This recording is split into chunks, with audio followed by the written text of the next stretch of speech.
خوشحالي په دې ملک کې هر څه ډېر دي په دې ملک کې خزانې د سرو زرو کورونه شته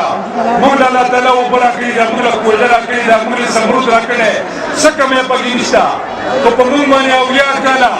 او 50 کاله هغه غلو ډاکو حکومتونه کړي دي چې هغو په دې ملک تش کاروبار کړی دی نور یې څوک نه دی کړی او زما ستا د ټیکس پیسې پټې کړي دي او په انګلینډ کې او په بل ملکونو کې محلات او کاروبارونه شروع کړي دي دا هغه خلک دی چې زما ستا بچې برباد کړی دی تعلیم یې رانه اخیستی دی روزګار یې رانه اخیستی دی خزانه یې رانه خالي کړې ده امن نشته په دې ملک کې د شین پاسپورټ عزت یې برباد کړی دی ادارې تباه کړي دي پی ای تباه ده ریلوې تباه ده هر اداره تباه ده په دې ملک کې انصاف نشته د انصاف قتل هره ورځ هره ګنټه کې د انصاف قتل کېږي وروڼو دا یو سړی دی عمران خان انشاءالله چې د راتلو سره به په دې ملک کې د انصاف بور باندې زه ذمواري لرم چې انشاءالله روزګار به وي مراد ذمواري لري انشاءالله چې په دې ملک کې به خوشحالي د عام ولس ژوند به ښه او زما کم بچی چې بهر تللی دی روزګار دپاره انشاءالله هغه به پاکستان کې روزګار ما تاسو ته ویلي چې کله دا جلسه موږ کوله ما مراد ته وویلو ما یې مراده انشاءالله زموږ د خلکو جنون به کوي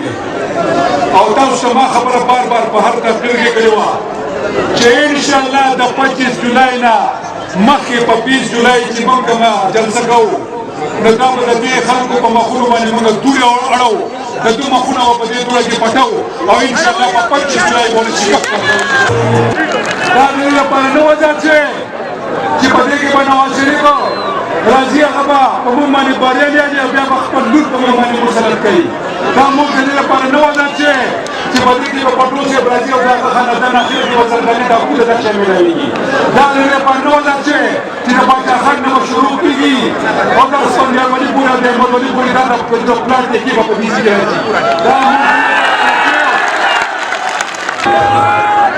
دا موږ د دې لپاره دا چې په دې کې به د عام ولس ژوند ښیي په دې کې به د اسلام بورډ بنوي په دې کې به هر انسان ته د هغه جایز حقوق میلاویږي په دې ملک کې به خلک ته د خلاص سزا میلاویږي قاتل ته به د قاتل سزا میلاویږي دا د دې لپاره نه وه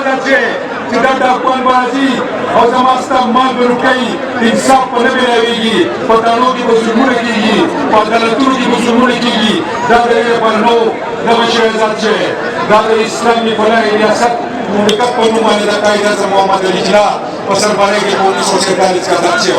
او دا موږ چې چیغې وباسو چې نوی پاکستان جوړوو دا نوی پاکستان هغه پاکستان دی چې په هغې کې به د نوجوانانو پاکستان دی ستار ویل چې ښه ستار یم خو فنکار مې نشته ما زه وطن ته په ژړا شوم چې دا خوار ولې زه وطن ته په ژړا شوم چې دا خوار ولې وطن ویل خوار نه یم خو غمخوار مې نشته کوئی با نو پښتنو یاد ساتئ داسې نمایندګي به وکومه چې دنیا به پې فخر کوي انشاءالله دنیا به پې فخر کوي زما مشرانو اول دا خلک تپوس کوي وایي کم دی بدلونو زه به سره اول په هغې باندې خبرې کومه دا کم کسان چې دلته ولاړ دي اول زه دې ورته وایم چې تاسو د کورونو نه تښتېدلي وئ کورونو ته یې راوستی دا دی بدلون خپل کورونو ته یې راوستی کورونه یې پرېښودي دویمه خبره ترقیاتي کارونه صرف ستاسو نه تپوس کومه ښایسته لالا چې په دې حلقه کې په 15 کاله کې کم کارونه وکړل ستاسو د مرګې په تاریخ کې داسې کارونه شوي وو نو دا دی بدلون وایي ورته دا دی بدلون درېیمه خبره دلته کتاب له تاسو اوټ ورکړی و مخکې ورکړی وله نو څه به یې وې اسلام به راولو ظالمانو موږ ټول مسلمانان یو دو اسلام به راولو یو اسلامي قانون دی په 15 کاله کې پاس کړی و نو زه درته وایم چې په خیبر پښتونخوا کې د عمران خان حکومت راغی نو تاسو ته یې وښوله چې قرآن مجید په ناظرې سره قرآن مجید په ترجمې سره قرآن مجید په تفسیر سره لازمی کړی شو په خیبر پښتونخوا کې د عمران خان په حکومت کې د اسلامي قانون د عمران خان په حکومت کې راغی دویمه خبره د اسلامي قانون خبره کوي نن په ټول پاکستان کې سودی کاروبار روان دی شته که نشته خو په یوه خیبر پښتونخوا کې عمران خان سودی کاروبار ګوري نو سوی پرویز خټک ته وایي چې په خیبر پښتونخوا کې به سودی کاروبار بندوي قانون جوړیږي قانون واورئ قانون جوړیږي قانون څنګه جوړیږي اول چې سودی کاروباري نه جرمانه وپې لګوئ بیا به جیل ته اچوئ او نه صرف جرمانه نه صرف جیل خو په کم ځای کې چې ورته قانونا حرام درجه حاصله ده هغه زما او ستا خیبر پښتونخوا ده تاسو ته پته شته زما د نبي صلی الله علیه وسلم حدیث مبارک دی چې ستاسو نه مخکې قومونه په دې خبره تباه شو چې د طاقتور دپاره یو قانون د کمزوري دپاره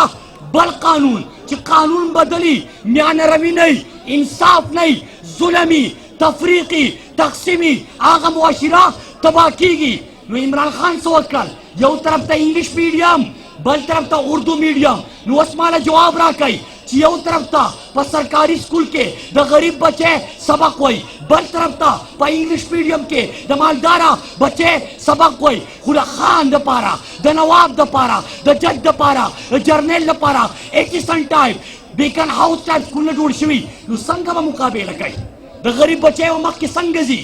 مقابله کیدی شي نو عمران خان پکې د سرکاري سکولونو کې هغه معیاري تعلیم راوستو کم چې په پرایویټ سکولونو کې و